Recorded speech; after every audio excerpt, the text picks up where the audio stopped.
নমস্কার, আমার চ্যানেলে আপনাদের সবাইকে স্বাগত জানাই।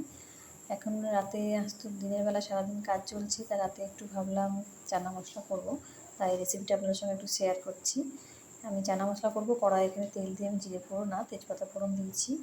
আর এখানে আমি মটরটাকে, এখানে কাবলি ছোলাটাকে আমি পুরো সেদ্ধ করে নিয়েছি। এটা কাবলি ছোলার ঘুগনি করব। এবার আমি এক এক করে সব মশলাগুলো দেবো এর মধ্যে। ফ্লেমটা লো করে দিয়ে আদা রসুনটাকে আমি এখানে ভালো করে একটু কষে নেবো, তারপর সমস্ত মশলা দেবো এর মধ্যে।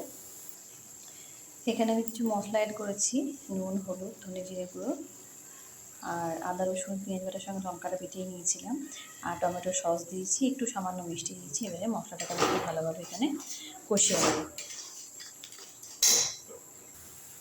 এবার এর মধ্যে আমি একটু চানা মশলা অ্যাড করলাম, এটাকে ভালো করে দেবো। সব মশলাগুলোকে একসাথে কষে নেবো যতক্ষণ না তেলটা ছাড়ছে।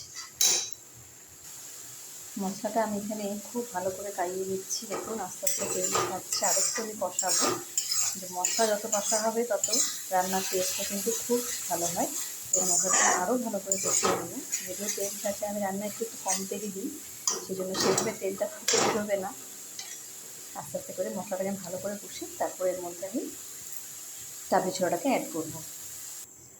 আমি কাবলি ছোলাগুলো এখানে অ্যাড করে দিয়েছি।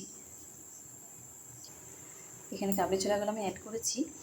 আমি আজ আলু দিইনি, আপনারা চাইলে আলু দিতে পারেন। আমি এখানে আলুটা দিইনি আজকে। আপনারা সেদ্ধ করেও আলু দিতে পারেন বা আলু ভেজেও দিতে পারেন। আমি আজকে আলুটা দিইনি, এমনিই করব। চানা মশলাটা আমার এখানে একদম ফুটে গেছে। আমি এর মধ্যে গরম মশলা অ্যাড করে দিয়েছি। এবারে আমি এটাকে নামাবো। দেখুন কালারটা কত সুন্দর এসছে। এগুলো কিন্তু সব সেদ্ধ হয়ে গেছে। এটা খেতেও আশা করি খুব সুন্দর হবে। আজকের মতো তাহলে আসি, টাটা।